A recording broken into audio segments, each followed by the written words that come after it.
Welcome to the All Outdoors Photography Podcast with your hosts Henry Doyle and Ryan Taylor, where we discuss all things related to outdoor and nature photography.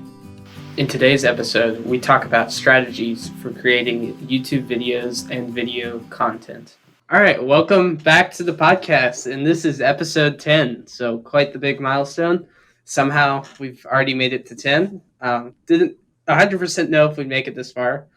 We did lose one, but we've got a pretty interesting topic tonight. So for tonight's episode, we're going to be talking about YouTube and video making overall. So me and Henry, of course, both have YouTube channels. We've been running them for a little while now, I'd say, and we're just going to be discussing kind of all things videography related, which goes hand in hand, at least for both of us, with photography as well. Yeah. So the first thing we wanted to talk about here was, how did you kind of get into video making? So Ryan, I'm going to start with you. Good question. So it kind of goes way back, and these are just kind of like little things along the way that I just kind of did that were related to video making. So it wasn't anything like too drastic, like I knew this was my career path or anything. Way back in about, I think it was elementary school, maybe fifth grade, I took this after school curricular, and it was literally just called Tech Club. And back then we had Windows, XP, the old dinosaur computers. They're just really, really old, but we ran like slideshows on like Microsoft PowerPoint, and it was pretty neat. We just kind of made like little, just learn goofy little effects with these printed out, documents, and we just follow the instructions, and we learned how to make, like I said, video slideshows. We kind of just worked with software. So I feel like that's one of the times early on when I was like growing up that I really kind of got an interest in technology and specifically videos.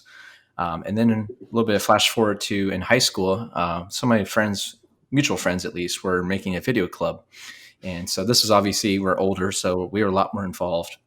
And so we'd all kind of meet up, I think a couple times a month, if I recall, after school. And we just share on like little jump drives. We just put on the PowerPoint, on a projector rather, in a classroom, and we all just share videos we made. And I made everything from like Lego stop motion to like, yeah, that's right, you too. Yeah, it was a really bad like force, because it takes forever to make that. And I think I still have the video file actually, but it's like a 4-second one of just a stick or a minifigure that looks like me walking, and that's literally the whole video. But I shot that with the DSLR because stop motion, obviously you take frame by frame. So, and took that with my first Canon Rebel T3 quite a few years ago now. But yeah, we made everything from that to sketch comedy with some of my friends. Just like we'd actually write out scripts. We'd learn, well, not really learn, but it was just off the cuff kind of acting, and it was just goofy, subject matter. Anything we could do after school. And it was a lot of fun, just sharing those and just seeing what everyone kind of creatively speaking came up with. And then another third thing, mainly for me, is just, and this is throughout my life and still now, is really just watching just movies of all kinds, documentaries, especially YouTube. Obviously, because that's what I do on the side here, is just watching how, because people like to consume movies, but like I also like to kind of break down what they do, like the angles they shoot at, or just different, what really goes into making a cinematic film, or just even like a daily vlog on a YouTube channel. So yeah, video making has just always been a big part of just me and what I do, creatively speaking. Yeah, about that stop motion though, I feel like every kid made some kind of Lego stop motion. That used to be the rage, I think, back in 2010 or something or whatever. Yeah, in the past decade and a those half. Those were the days. I more so consumed them. That one little mere attempt at making one, I was like, this isn't worth it. The people that spend hours upon hours making a like 15-minute like video is just insane to me. But they have to be dedicated to make those. Mm-hmm. So got you in the video. Yeah. So how I got into video making, I'd say I've probably been doing it for, I'd say, probably over 10 years. I used to shoot little like videos with my cousins in my basement. I used my dad's old Nikon DSLR camera, and we used to just shoot these dumb little videos, and we would edit them together on our phones with like iMovie. And they were really bad, but I think that's really where my interests got kind of peaked for that. And then I remember specifically in like 5th grade or something, I went to this movie camp with one of my best friends, and we literally, I don't think the leader of the camp really wanted to teach us, so she literally just let us use a Mac for a week and use the college campus. It was on the college. Use the college campus and shoot a video. So my friend and I shot this like hour-long movie. It really wasn't that good, but it was really kind of my first dip into kind of making a full video, because we like edited it on computer software. Um, so that was fun. And then after that, I think for Christmas I was gifted like a little camcorder. You know what I'm talking about? Like those, they're kind of long, not very wide, and they have the little flip out screen. Oh yeah, little cutesy camcorders you used to sell. Yep. And if you've ever watched the video versions of my podcast, I actually still record on that camcorder today for those. So fun fact there. But that kind of got me into more serious stuff. I After that, I started a bunch of YouTube channels, and I mean a bunch. My first one was this Lego channel with my friend. I think we only made like 3 videos. After that, I did like a superhero channel where I talked about like theories and movies and stuff. I actually really enjoyed doing that. I wish I probably would, if I had kept that up, probably would have had some subscribers by now. But it was pretty cringy, to be honest. But I would sit in front of a green screen and like just talk for like 20 minutes and add no B-roll in or anything. And I used like a spotlight that you put in your yard, you stick it in the ground. You know what I'm talking about? I think so. Yeah. So I took an IKEA shelf, and then I put that in like a basket on top of it as my lighting. It was crazy. Creates that ghoul lighting. Yeah, scary. And that channel is still out there. So if you can find it, I'm not going to put the links, but if you guys can find it, I'll give you $10. I promise. You get 10 internet points. Yes. We'll allow you on the podcast. You'll be a guest. Yes. Heck, you could be a host if you want. You're not going to find it. So yeah. Then after that, I did my first tech channel, which I think I did like 20 videos on that, and I just talked about random things, like any kind of piece of tech.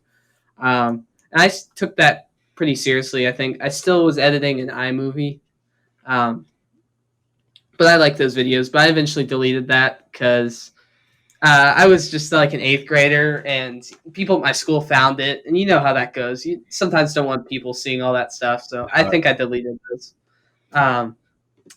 And then I got into, I'm sorry, this is so long and complicated, but then I got into travel videos. So I did a video when I went to Alberta, Canada. Have you ever seen like Lake Louise and that kind of stuff? I can't recall. I don't think so. Well, the thing is, it's one of the most beautiful places in the world. I'm mad I was doing video back then because I would have gotten some great photos. But I took that camcorder and made some pretty cool travel videos. It was kind of like a vlog, but I didn't really vlog myself. I kind of narrated over the events of each day. So I was pretty proud of that. And I mostly just made that for my family. I did another one for a couple other trips. And then I stopped doing that for a while because I just was really uninspired by it. I didn't know what type of videos to make. I kept doing kind of some freelance editing jobs. I still do those today. But then I kind of discovered photography out of that video hobby, so it kind of evolved into that. And now I'm kind of back to doing video again in relation to my photography. So that's kind of my journey. It's quite a long one. I liked it so much at one point that I really wanted to go to film school, but I changed my mind on that because I realized most good directors don't even go. So if I wanted to do that, I wasn't going to go to film school. So that's my video story there. Wow. I think it's neat how you can, like, in hindsight, connect all the dots there, because your story, I mean, mine's kind of scattered, I guess, but yours is very like diverse. Like the amount of different things you did related to video are very different. Like you went from the travel blog to yada yada. I mean, you just kind of had everything was on opposite ends of the spectrum of it, but it was like still video to you, which is really neat. I think it's really And I forgot to mention how I really got into photography from video is I upgraded in 2017, I think, from my camcorder to the Canon M50, which is a little APS-C. It's very similar to 80D in like performance and stuff. They marketed it as a vlogging camera, I believe. Yes, and that's why I bought it, because I wanted to do video. But then I kind of lost my passion for the video at the same time. So that's how I really discovered photography. It turns out that camera wasn't really that great for photography, and I didn't like the lens lineup, so I upgraded to the RP. But that's how I kind of evolved into photography from the video stuff. That's really neat. I mean, my story is not quite as glamorous. I just kind of did video stuff on and off, as I said, along the way growing up. But like then I just kind of discovered photography. I was like, oh, cool, I'll do this. It wasn't really like there's some magical, harmonious, thing that happened where I was like, oh, they both united as one. It was just kind of like, I found photography. And I was like, this is what stuck for me. And then just a couple of years later, I just, it was like, it was like New Year's. It was around New Year's. It was the end of the year, and I was like, I should just start a YouTube channel. Which, I mean, that might as well get in our next thing is why both of us chose to start on YouTube, I guess. Yeah, so the reason I decided to start on YouTube, like I said, I'd had a lot of channels in the past. And once I discovered photography, I really had a passion for it. And I really, I learned everything I could about it. So I really wanted to share some of that knowledge. And I had learned so much from YouTube, so I really wanted to do the same for others. So I think I started. It's been about a year now. I really haven't been doing it consistently for that long. I've been doing pretty much weekly uploads since. Of course, I've taken some pretty long breaks, but pretty much weekly. But yeah, I just started to kind of, I don't know. I wanted to grow a nice audience, which hasn't happened yet, but I'm sure if I keep posting someday. Just gotta I've been, yeah, I'm getting close to kind of that monetization number, which is exciting. I don't really like it for the monetization because I know I won't make any money from that. But the cool thing is once you get to that eligibility, you also get promoted in the algorithm more. So that's cool. So yeah, I'm not quite there yet, honestly. But it's amazing how you've done. I would bet you are. Yeah. What's that? I didn't hear. I would bet you are pretty close. It's only like 4,000 views that you have to have. I would bet you have that by now. Yeah, I think as of now I'm at 3,000, somewhere around there, maybe. So yeah, Okay. I'm probably pretty close. Yeah, now that I think about it. So that doesn't sound too far off, at least. That's pretty cool how you do daily, or not daily, weekly videos. Is that once a week, you said? Yeah, I've gone back between. I was doing twice a week for a while, but it just got too crazy. So I'm doing once a week now. I'm probably gonna take this week off because I have literally zero time. But I've been posting every Saturday for the past couple months. Mm-hmm. Yeah, it's quite impressive. I mean, and you still are fleshing out new videos. They're like different from one another. Like it's nothing really just feels homogenized. So it's pretty neat that you can do that. So yeah, for me, YouTube was just like a thing. It was just like an afterthought. Like I just said a little bit ago, it's like it was I think December 2018, and I was starting to really those like past 6 months at that time where like I was getting really into photography and what I do more so, just like get really involved in it, so to speak. And then I was like at the time thinking about kind of where I wanted to go with it, and I was like, well, I want to get on social media with it a little bit here and there. And I want to start a blog, and I was like, I want to do a video channel. I did like all these things and started them all up at once. It was kind of nutty of me. So I was like, 2019 was like New Year's resolutions were basically to make all this. So I made like a Facebook, Twitter, Instagram. I tried to run those to moderate success. And then I started a blog, and which I do semi-regularly. I try to post once or twice a month. And then there's the YouTube channel, which is something that as of lately I've been trying to post more often, I think, because I have taken, like Henry said, for his channel, I've taken some kind of month-long breaks where I just either had no time, like last year when I was doing festivals, or I just simply wasn't quite feeling inspired, honestly. But now more than ever, I'm kind of realizing that like it's a creative outlet that kind of supplements the photography itself. And I find it really important. It's kind of just come a part of my workflow, honestly, to when I go out to a place, whether it's new or old, to just vlog my day or just, shoot some B-roll that may just be like a kind of like an immersive video, not even have me speaking, but just may show off like a nature scene and make that a video. So just another way of kind of creative outlet to really express myself and to document nature in a different kind of way. But I've been doing it about a year and a half now, I think. Yeah, it's been going about 2 years, and I've racked up about 50 subscribers. It's not a lot, but I have gotten a few good comments from people that somehow found my videos, amazing as that seems. And I've met quite a few people along the way as well. So it's been very rewarding.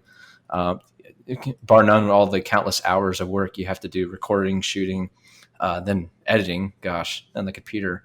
But a whole other beast. Yeah, that's a whole nother episode, honestly. But it's so much to it. But I've been really enjoying the process, no matter how much stressful and time consuming it gets. Yeah, that's really cool. So you've been doing it for almost 2 years now, I guess, right? So I mean, a little over a year and a half. That's awesome. Did you kind of start doing what you're doing now right away? Like, have you always posted like photography videos on your YouTube channel, or has it ever been anything different? Yeah, when I started this one, which I'll link it in all the show notes, but it's literally just my name, Ryan Taylor. I started this one solely with photography in mind, and yeah, I just wanted to express really what I do and like I said, document it, record it, try something different because we're all as photographers so used to us being behind the lens and the camera. But I was kind of thinking I kind of want to I feel like I have something else to share, and explaining the shots, explaining my workflow, my editing process, or like I said, just documenting the things I see in front of me.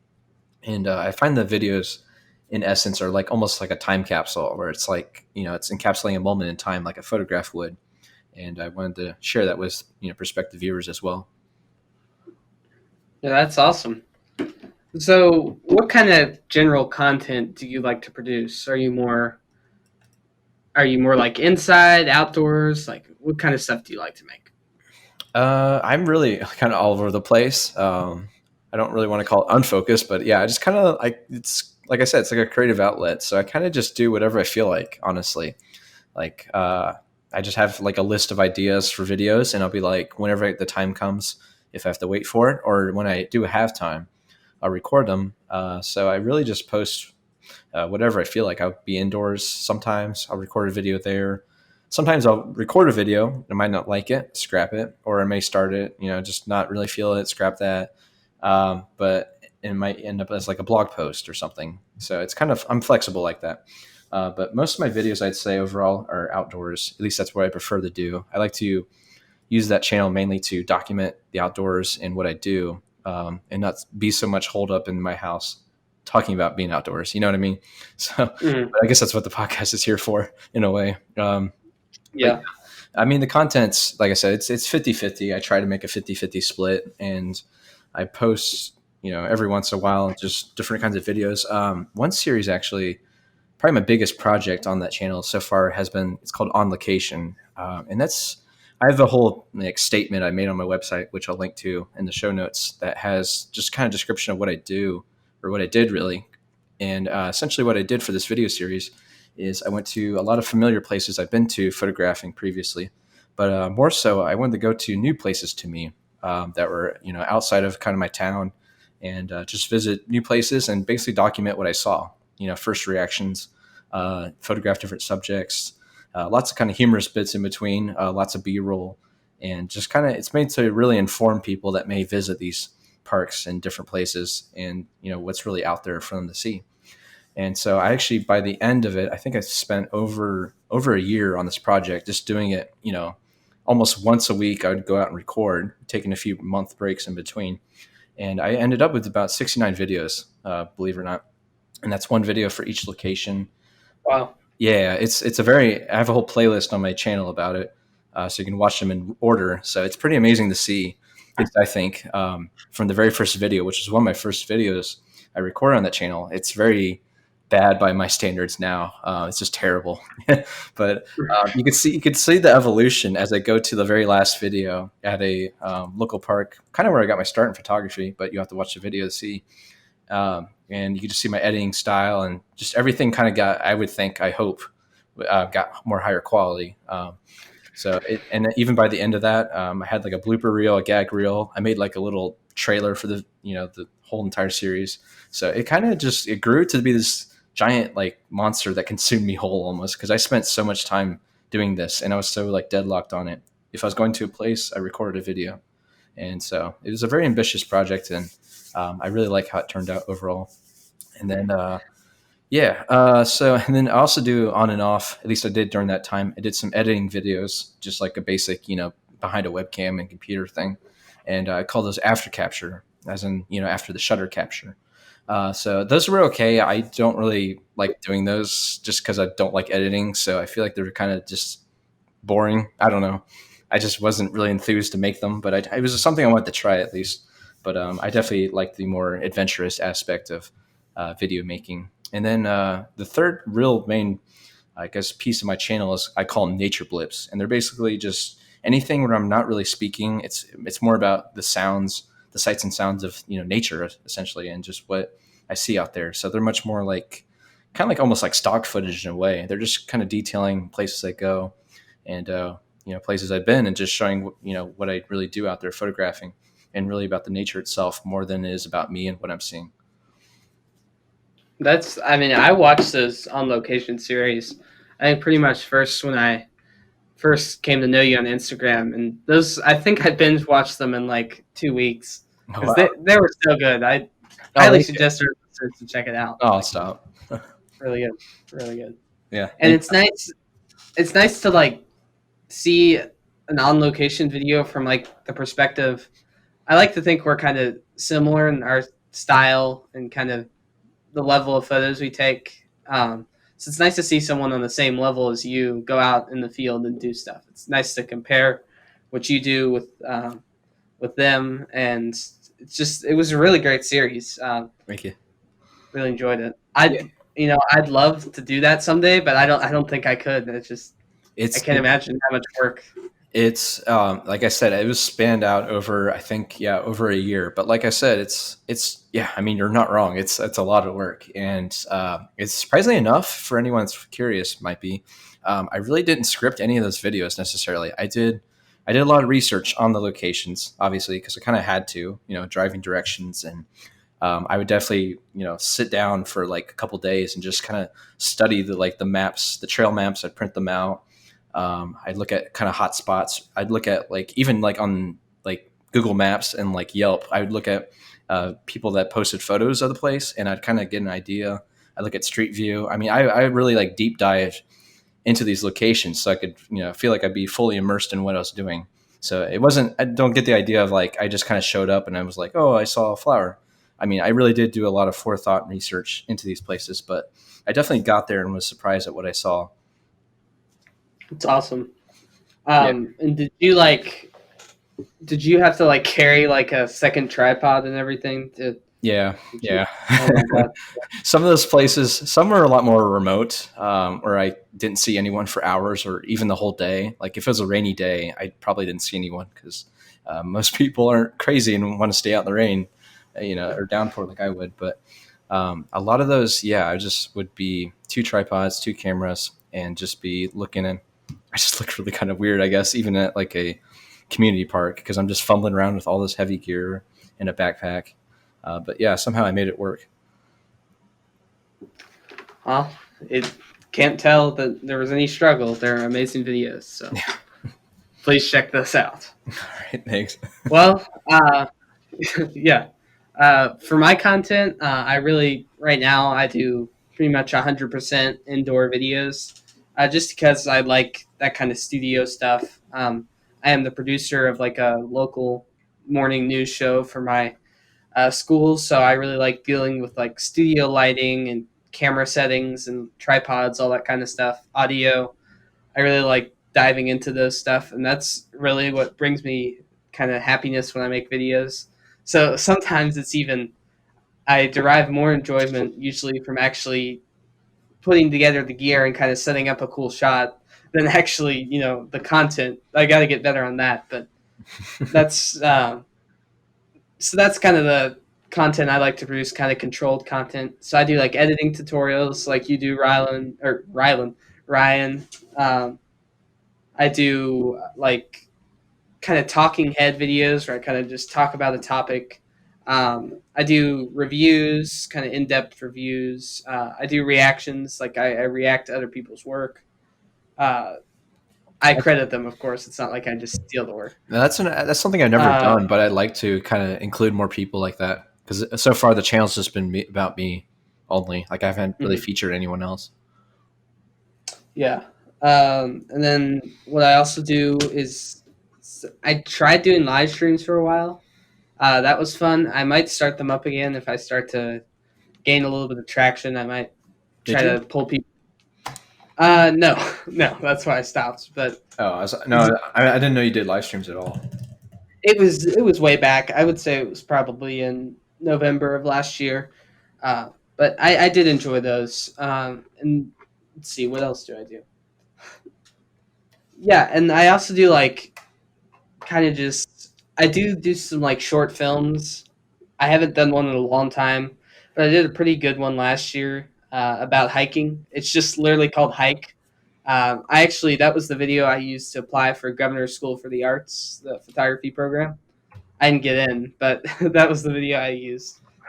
So I'm pretty proud of that, and I do plan to make some more short films like that.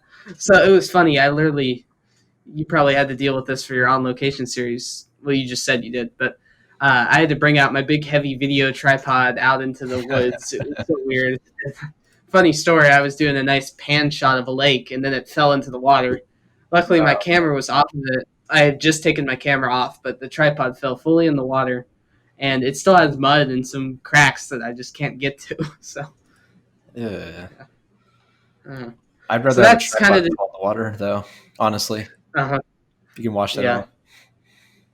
That's kind of the gist of my channel. I do pretty much once a week content, like I said, and just really kind of studio focused. I like to do nice B-roll shots with my video tripod, so I get those nice panning shots and the tilting shots for reviews and other kind of videos. So yeah, that's pretty much my channel. Yeah, I like the content you produce because it's like I said, it's very different from what I do. I think overall, like what draws you to do more indoor videos and more gear related stuff? Well, like I said, I like the Interest in studio technology. aspect of it. And then as much as I want to do an on location video, I don't want to ruin the experience of photography for me. And I perfectly understand why other people do it.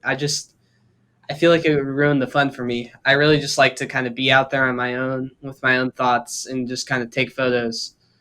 You, So you know what? yeah.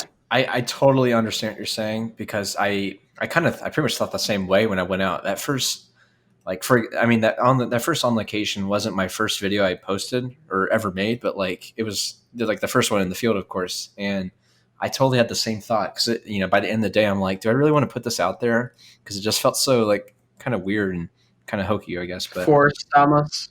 yeah, because well, yeah, I mean, I literally had to force myself to get up on this cold, like I think it was January or February morning. You had to watch the video, I guess, everyone, but it's yeah, and it was just I had to like get out there and make something, and I had no idea what it would be. I don't even think I had the on location name tag to it. I was just kind of like, I'm going out, I'm making a video. That was like my goal. So whatever came out And of you it, did it. So Yeah. And you've put pressure on yourself to find good. I feel like when you're making videos in the field, you put pressure to make good photos.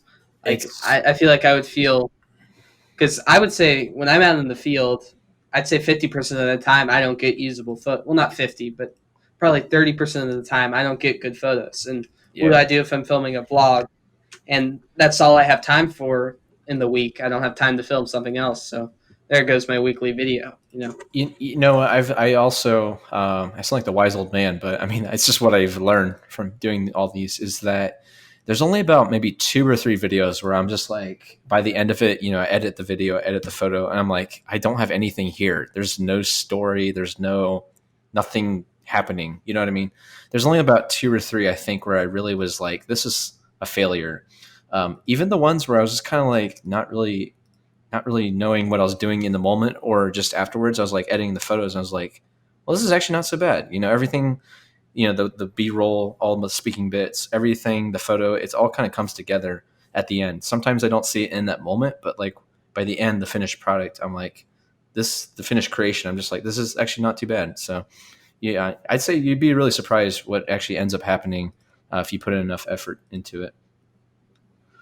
Yeah, I mean, I'm sure I'll try it someday, but for now, I'm really content making the studio videos. I actually just started shooting in 4K, which is pretty exciting. There you go. I always upscale to 4K, but now I actually started shooting. That's what I So that do. I upscale. mhm. So that's pretty cool. I didn't think I would notice much of a difference, but I really do. Like, it's insane. It's gonna be hard for me to go back now. The problem is I don't even personally for me I don't even watch videos online in 4K like 720p at best. Like I just my internet must be slower. I don't know, but Yeah, it's not worth it see for the thing.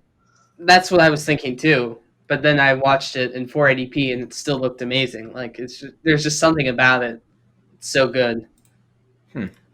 Yeah, I'll keep it in mind at least. I will say, have you ever thought about if you did? I know I keep pressuring you to do these videos, but I was like, if you ever do an in the field video or start doing them more, would you ever like try like a GoPro maybe? Because it's a pretty lightweight solution. I would still vlog your day. Yeah, I was definitely I've looked at like the Osmo Pocket, which is like that little mini gimbal thing. Have you seen that? I think so. Yeah, I know you've talked about it Yeah. briefly. Yeah. Yeah, I've looked at either that or a GoPro. I think that's what it would have to be. I'm not going to carry around another whole camera for that. I Yeah, don't even want to carry around a second tripod. I'll it's mount it. I'll put a gorilla pod in a tree or something. I don't know. I know honestly, I've had a few videos where for whatever reason I didn't bring a tripod or second tripod or even tripod at all. And I was like, you have to really get creative. And it's actually I see it as a challenge and actually kind of fun because I would have to like if there's I don't know what you call it, like an opening in a tree, but it's like eye level, I'd prop up my camera.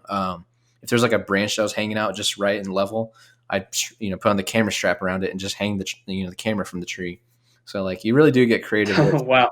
Yeah, like I don't know, I just kind of use whatever resources I had around me, which is literally the environment. So it was actually kind of fun doing some of those Mhm. videos like that without lugging around two tripods, like you said, which does get cumbersome at times. But I do want to, like you said, those nature blips. I do like the idea of that.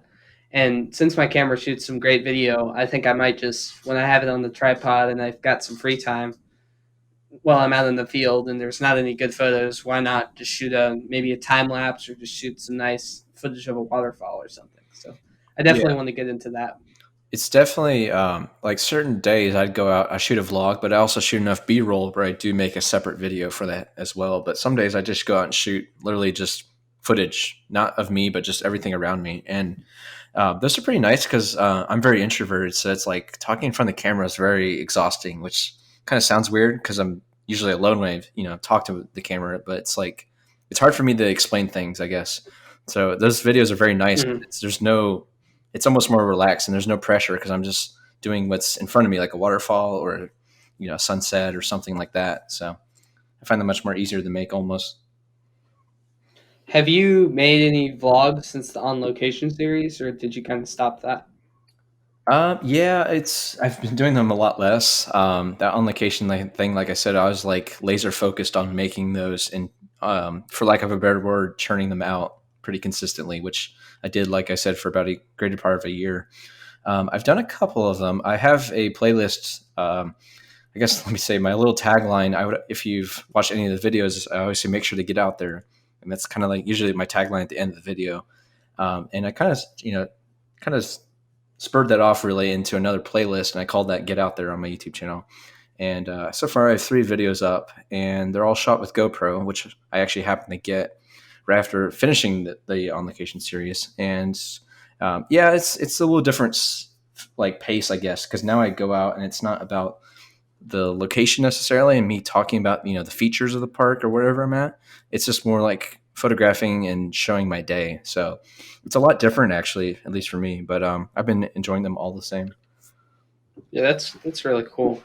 So you're kind of just more your On Location was kind of more documentation, I guess, and or Yeah, the on location's weird because like I kind of tried to make them more like timeless. I wanted to make them more like you could watch them at any point and kind of get the idea of what the place is about. So they're a lot more informational. Like I was photographing things, sure, but like a lot of the, especially the expository, openings of me talking, I'm usually detailing the features of the park, how many acres, how much miles of trail, the terrain. I'm like kind of just listing out everything for you, almost.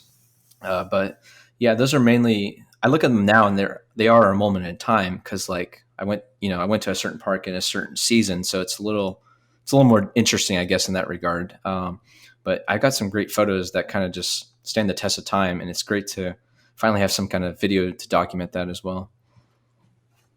Yeah, that's cool. So you mentioned that you used a GoPro now.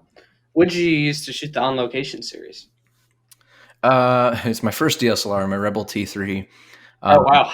Yeah, which is actually a pretty good camera, at least for video. So it's for anyone that wants to do videos like we do, or in the field, I guess, in this example.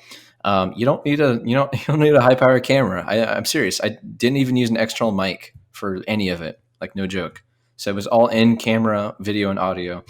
And I did a little bit with the EOS 80D, like video, I will say, but most of it of me like speaking was just that camera, and most of it was 24 millimeter prime wide angle lens. I did kind of upgrade later on, but then I dropped the camera in the water and my wide angle lens, unfortunately. So I kind of brought the whole series to a halt. And the last couple episodes, as a result, I just recorded with my phone, which actually worked out pretty well too. So got to be resilient, I guess. Yeah. Yeah. I mean, yeah, a phone's a great option too, I'm sure. Especially for the in-studio videos like I do. I've set up my phone before for different projects and it looks great with that lighting. I mean, it's really hard to notice the difference, especially if you're just posting to YouTube or Instagram. Mm-hmm. And yeah, Audio is more important in some regards. I mean, but I know how Thomas Heaton, he said, I think about 6 years ago, his first video, it's like a 5-minute video. He recorded the whole thing with his phone. And look how big he is now. So you got to mhm. start somewhere, I guess. Yeah, and he just records on an M50 today. Like that's just it's still expensive, but it's under $1,000 for the lens and the camera. And he's got 400,000 subscribers, and I don't. Maybe he's recording on Fuji now, but you don't need a It's hard to tell. cinema camera to record good YouTube videos. So, He changes cameras like every day, it seems like, especially yeah, lately. yeah. 5D Mark IV, Fuji, Yeah, film, he's got all this every day. It's like a new film camera he's using to make a new video with it. It's funny, but anyways, minimalism. Yes. so tell me, Henry, or tell us what kind of. I guess you already did your posting schedule. Really, you said like you try to get out once a week if you can. Yeah, It's just kind it's of not going to whenever. happen for the next couple of weeks, but normally, yeah. Yeah, I get that. Yeah, I guess for me, I kind of touched on it earlier, I guess, but it's really just whenever I'm inspired or just have the time. Mainly that former Uh, one, because like I don't like forcing a video once or twice a week. Nothing I'm ragging on against you, but it's just it's not in me to do that. I can't force a video out. So yeah, like I said, I've waited months, not months, but even like just weeks, and if nothing comes to mind, I just won't make something. So my mm, schedule's kind of just whenever I feel like it. That's honestly my attitude towards it. yeah. The reason I feel inclined to YouTube is because I really want to grow a nice photographer community. I really think YouTube is the best place to do that at the moment. At least for me, I'm having a lot of trouble on Instagram, so I'm hoping maybe YouTube will kick off someday. Uh, Mhm. so yeah, and I'm not doing it 100% for fame, but I just want to build a small community. I'm not talking anything big, like just a nice group of supportive fans. Just People, what I mean, like you want a tight knit small community. scale. Like if you wanted to publish a book or something, or even this podcast, like you want those handful of followers to follow your work throughout. Mhm. That's pretty much what you're getting at, I Yeah, guess. if Yeah. yeah, like if I made a calendar, which I am going to make a calendar, but if Ooh. I made a calendar, I'd like to at least get all my money back, from the ordering of all that stuff. Yeah, no, that's totally reasonable. I really appreciate, or I can respect that you're following that mindset with it. Mhm. Pretty much same here. It's really well, honestly, it sounds really unpretentious, but like honestly, I do it for the craft of it. Like it's just another thing I can put on my resume and something that it's like a new medium, I guess, that I've worked with now. And I can say like, this is, if I want to share my portfolio, I'm like, here's my YouTube channel and here's what I do or have done. So it's really just the craft of it. I like the kind of composing, I guess, the angles of the B-roll, getting the audio just right, just the technology aspect of it. And then my speaking bits, which help me explain, my processes, if I'm just what I'm thinking in my head in the moment, if I'm out photographing, or just my editing techniques. So it's really just, I love just the craft of it, honestly. I don't know what else to say. Mm-hmm. Yep, same here. So what kind of editing software and like recording gear do you use overall, or the most at least? Yeah. So, well, for gear, I use my Canon RP for my video camera. It's great. Dual pixel autofocus is amazing for video. Uh, I can hold up a lens or something to the camera and it'll snap right into focus. It's got that nice flip out screen so I can see myself. Eye autofocus is nice as well. And then sometimes I use my Rode Video Micro for audio. But most of the time I use my Samsung microphone. That's getting repaired right now. It's been gone for like 5 weeks, but that's what I normally use. That's maybe why podcast audio doesn't sound great, by the way. So yeah, I usually use the micro or that Samsung desktop microphone, and I'm always usually recording into OBS. So I use my Elgato 4K capture card, which is basically the same as recording into camera. So I could just record it right into the computer and say I'm filming a video and I want to just talk about one image. Well, instead of having to add that in the editing software, I can just switch to another scene and kind of show my display capture, kind of show the image. So that's what I do in every video. And since I don't really script, it's nice to have that freedom in case I want to show something like that. And then for editing software, I'm in the Adobe suite, so I've got all the Adobe stuff. So I do Premiere. I edit the podcasts and YouTube in Premiere. I love it. I think it's great. A lot of people have problems with it crashing. I never really do. It's very rare for me. And I don't have the best computer in the world, but it runs great on here. I think I can even play the full 4K files on this computer, which is nice in Premiere. And export times aren't bad either, which is good. And then I use Adobe Audition for the podcast audio, and I also use Audacity for audio stuff too. And then OBS, of course. And then I don't do scripting, but for writing the descriptions and stuff, I use Microsoft Word. I don't know. I really like some of the features in there. Like the layout. I just kind of paste. Yeah, I just kind of paste that into each video. So yeah, that's pretty much it. I do have two for lighting. I've got one softbox for YouTube videos that kind of lights me, and then I've got another little box light that kind of lights the background a little bit. And I do have some LED lights on my shelves. I've got some vintage cameras in the background, and like I've got an old box of film back there. Just some other stuff to add some accents. So I got some little LED lights that light up that.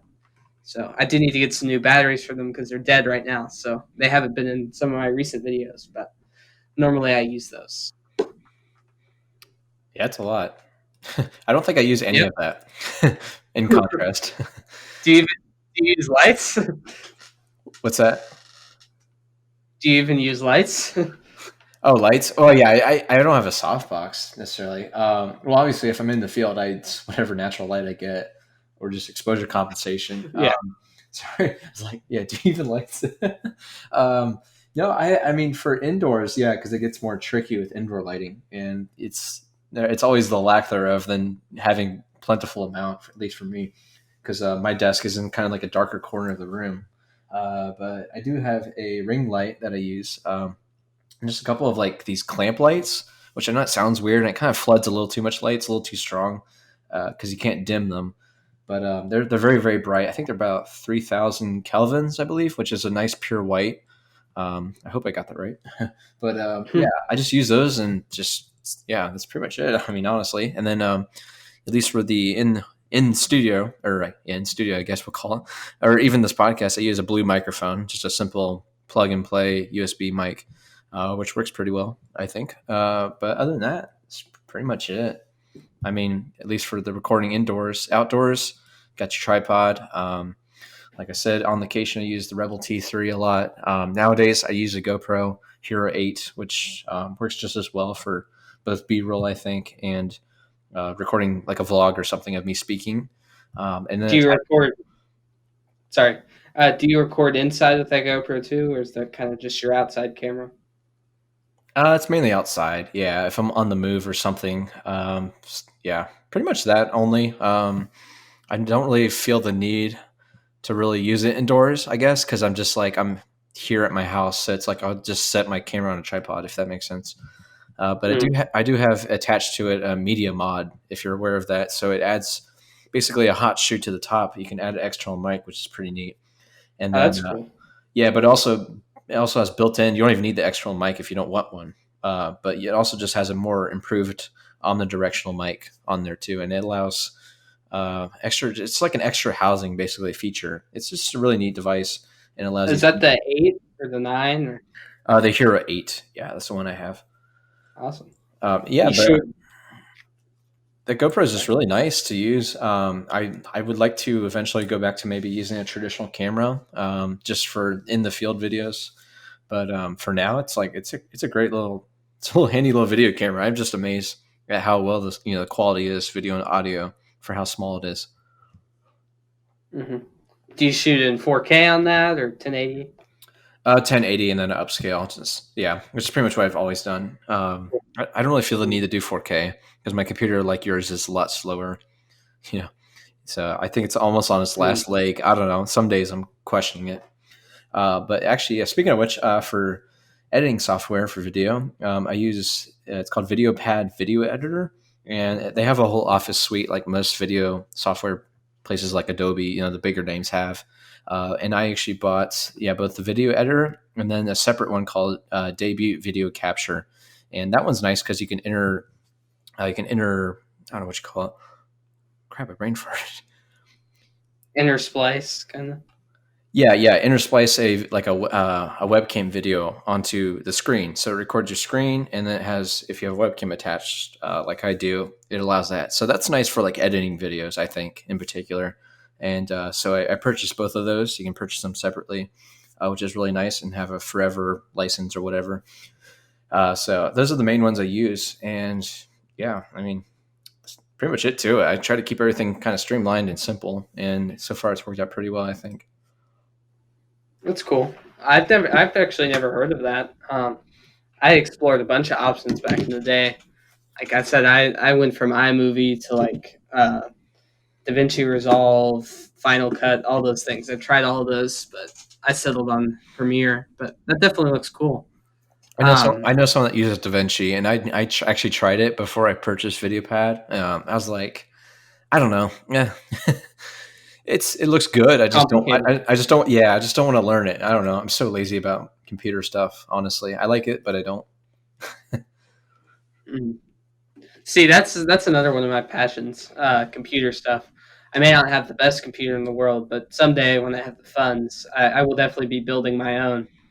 Yeah, you like to learn. You like to learn about it. Mm-hmm. Yeah. Yeah. So, kind of the final question then off the show here. Do you believe it is essential for a photographer to start some form of a YouTube channel? Like, short answer, I'd say yes. I think it's essential. I would honestly say it's essential just because it expands your kind of repertoire, I guess, your portfolio. Like it gives you another, creatively speaking, gives you another outlet to really express yourself. Because we're all visual artists at our core, and what we do is a visual medium, and video is just another form of photography. I think videography is pretty much about as close as you can get to photography speaking. And so I feel like it is really essential, at least for what I do now. It's like it's just become such a natural extension of what I do that like I enjoy taking video as much as I do photo. And just the amount of exposure you get from doing that, especially in this day and age, I feel like you need to be dabbling in video in some form, honestly, if you also shoot photo. So yeah, I'm gonna say I recommend it. I would definitely agree. Video for photographers has kind of become the way a lot get discovered. I mean, I never would have found Thomas Heaton, Nick Page, any of those people on Instagram if it Oh no. wasn't for YouTube. Uh, yeah, I mean they can pretty much attribute all their success to that. Obviously, they have great images, but their videos are above the others, so I guess that's what leveled them up. Plus, there's something more. I believe there's something more, for lack of a better word, intimate about seeing someone in the field, let's say, and they're talking through the process, and then you get to see the photo at the end. Whereas if you're just on social media, you just see a name and a face, maybe, and then the photo. Like there's something more, like you were saying, like Thomas Heaton's a big example because he's one of my favorites, and something of an inspiration, I guess.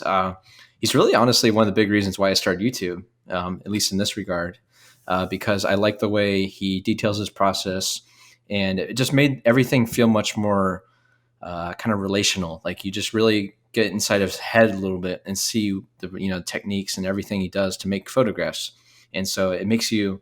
It's educational because you learn so much from that, but it's also just kind of entertaining in like a consuming media kind of way because you're just learning and experiencing what they are as well. Yeah, I mean, I agree. I think in today's world, video is just really important to everyone, especially during this coronavirus. People are having to learn how to set up a good lighting for their live streams or recording messages for their boss or for their company. And I think it's just really an essential thing. And if we ever want any hope of being full time, we have to do some type of video, I think.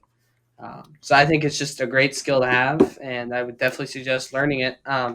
And if you're already a good photographer, probably have a you probably have an advantage over some other people when you're starting video, because although you do have to apply different principles, the exposure triangle is still there. So Mm-hmm. that's a nice advantage you'll have if you're considering starting. It's not like you're just starting in the dark. You'll still know about lenses and that kind of stuff. So I mean, look at it this way. I mean, pretty much every modern DSLR nowadays has a video mode, and it's as simple as just flip that on and just hit record. And it could be you in front of the camera talking about something you're, interested or passionate about related to photography, or it could be you're just, taking a video of a waterfall and just go from there. I mean, that's honestly, that's the best advice I could give to maybe someone that's, kind of on the verge of thinking about starting a channel or, just kind of getting immersed into video is to just start it. I mean, honestly, and I feel like if you once you put a name to a face and you put your personality out there, whether it's very loud and boisterous and excitable, or if you're just more kind of quiet and chill with your just approach to it, I just feel like it's overall just speaks volumes and it's a lot more important. It makes just everything like fleshed out, I guess. You know what I mean? yep, kind of finishes out your photography journey almost. Yeah. I would like to say that I have. It's almost been officially a year with my Canon RP, which I think is a pretty cool milestone. Um, of course, I still have not gotten around to making that review, but I'll get to it someday. I'm not. I'm gonna stop promising people that it's gonna come out soon, but It's been a few episodes, Henry. I will. I'll get to it someday. I did release my review of the Canon 600mm f11, and that was actually my second best viewed video on my channel. So I'm pretty proud of that. Hmm. So yeah, that's. I don't really have any big projects coming up. I'm just really waiting out for fall color now. I'm Me kind of too. done with summer. So Me yeah, too. that's pretty much it. What about you, Ryan? It's funny because for this episode, it's actually my updates are really just YouTube related. So, in the past week or so, I've actually uploaded not one, not two, but three videos, which is so unlike me lately. So, it's quickly rattle them off here. One's just a simple, like I say, in a nature blip, essentially, where I just showed like a local wetland that opened up, a wetland property in my area.